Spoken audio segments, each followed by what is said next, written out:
నమస్కారం. ఈరోజు మనం ఒక అద్భుతమైన విశ్లేషణ చూడబోతున్నాం. శ్రీ మహాభాగవతంలో మనందరికీ ఎంతో ఇష్టమైన, ఉత్కంఠభరితమైన అరిష్టాసుర సంహార ఘట్టం గురించి మాట్లాడుకుందాం. ఇందులో దాగియున్న ఒక గొప్ప జీవిత సత్యాన్ని, ముఖ్యంగా ధైర్యం అనే ఆయుధం మనల్ని ఎలా కాపాడుతుందో ఈరోజు మనం డీకోడ్ చేద్దాం. ముందుగా అసలు కథ ఎక్కడ మొదలవుతుందో చూద్దాం. ఒకసారి ప్రాచీన బృందావనాన్ని ఊహించుకోండి. ఎక్కడ చూసినా పచ్చదనం, పిల్లల నవ్వులు, ఆటపాటలు.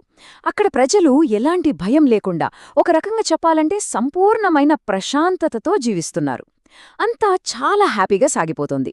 కాని సరిగ్గా ఇలాంటి సమయంలోనే ఒక ఊహించని సంఘటన జరిగితే, అంతా బాగుందనుకున్న సమయంలో హఠాత్తుగా ఒక పెద్ద ప్రమాదం ముంచుకొస్తే ఏమవుతుంది?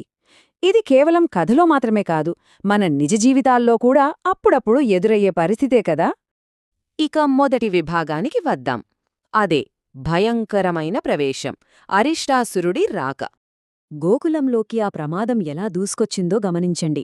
ముందుగా ఒక భారీ ఎద్దు రూపంలో ఆ రాక్షసుడు రావడం, వాడి కళ్ళు నిప్పులు చెరుగుతూ ఉండటం, అడుగు పెడితే భూమి మొత్తం తీవ్రంగా కంపించిపోవడం చూశారా? ఒక కష్టం లేదా భయం మనల్ని ఎలా ఉక్కిరిబిక్కిరి చేస్తుందో అనడానికి ఇదొక పర్ఫెక్ట్ ఉదాహరణ. ఇప్పుడు రెండవ విభాగం చూద్దాం. ఒకే పరిస్థితి, కానీ రెండు భిన్నమైన ప్రతిస్పందనలు. అదే భయం వర్సెస్ ధైర్యం. ఇది చాలా ఆసక్తికరమైన పాయింట్ అండి. ఆ భయంకరమైన ఎద్దును చూడగానే గోపాలురు, గోపికలు భయంతో వణికిపోతూ కృష్ణా మమ్మల్ని కాపాడు అంటూ పరుగెత్తుతున్నారు. కాని ఆ చిన్న కృష్ణుడు మాత్రం ఎంతో ప్రశాంతంగా, ఏమాత్రం భయం లేకుండా ఒక్క అడుగు ముందుకు వేశాడు. పారిపోవడానికి, నిలబడి పోరాడటానికి మధ్య ఉన్న వ్యత్యాసం ఖచ్చితంగా ఇదే. ఆ సమయంలో కృష్ణుడు వాళ్లతో అన్న మాట ఒక్కటే, భయపడకండి. ఈ చిన్న మాట వాళ్లకి ఎంతటి ధైర్యాన్నిచ్చుంటుందో ఆలోచించండి. పరిస్థితి ఎంత చేజారిపోయినట్లు అనిపించినా మన మనస్సులో ధైర్యముంటే ఆ భయం తాలూకు చీకటెట్టే మాయమైపోతుంది. సరే, ఇక మూడవ విభాగంలోకి వెళ్దాం. అదే అరిష్టాసుర సంహారం. ఆ రాక్షసుడిని కృష్ణుడు నేరుగా ఎలా ఎదుర్కొన్నాడనేది ఇప్పుడు చూద్దాం.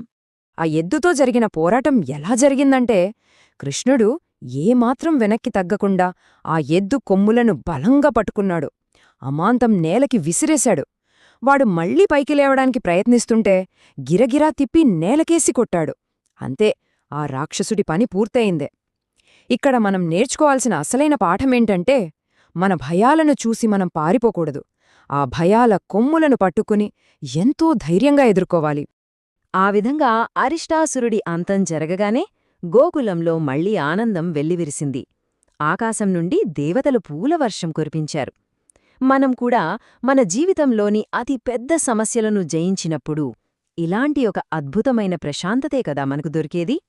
ఇక చివరిగా నాలుగో విభాగానికి వచ్చేద్దాం.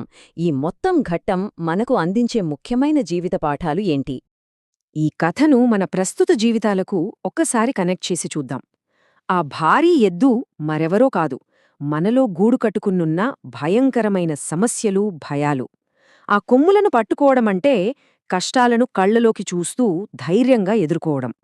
ఇక రాక్షసుడి ఓటమి అంటే ఒకటే అర్థం, మనం ధైర్యంగా అడుగు వేస్తే కష్టం ఎంత పెద్దదైనా సరే ఎప్పటికైనా మనమే గెలుస్తాం. సో ఇవన్నీ చూశాక మనం ఖచ్చితంగా గుర్తుంచుకోవాల్సిన విషయాలు కొన్ని ఉన్నాయి. చెడు ఎంత బలంగా కనిపించినా అది ఎప్పుడూ తాత్కాలికమే. చివరికి అది ఓడిపోయి తీరుతుంది. దైవంపై అచంచలమైన విశ్వాసముంటే మనకు ఎల్లప్పుడూ రక్షణ ఉంటుంది.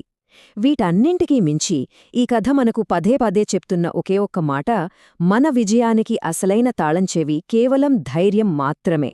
ఇక ఈ విశ్లేషణను ముగించే ముందు మీకందరికి నాదొక చిన్న ప్రశ్న. బయట ప్రపంచంలోనే కాదు, మనందరిలోనూ భయం, సందేహం అనే ఒక అరిష్టాసురుడు దాక్కుని ఉంటాడు. మరి ఆ భయాన్ని మనం కృష్ణుడిలా ఎదురువెళ్లి అడ్డుకుంటున్నామా, లేక పారిపోతున్నామా? ఒక్కసారి ఆలోచించండి. ఈ రోజునుంచైనా సరే మన జీవితంలోని అడ్డంకులను నిర్భయంగా జయించే దిశగా అడుగులు వేద్దాం. మరో ఆసక్తికరమైన అంశంతో మళ్ళీ కలుద్దాం.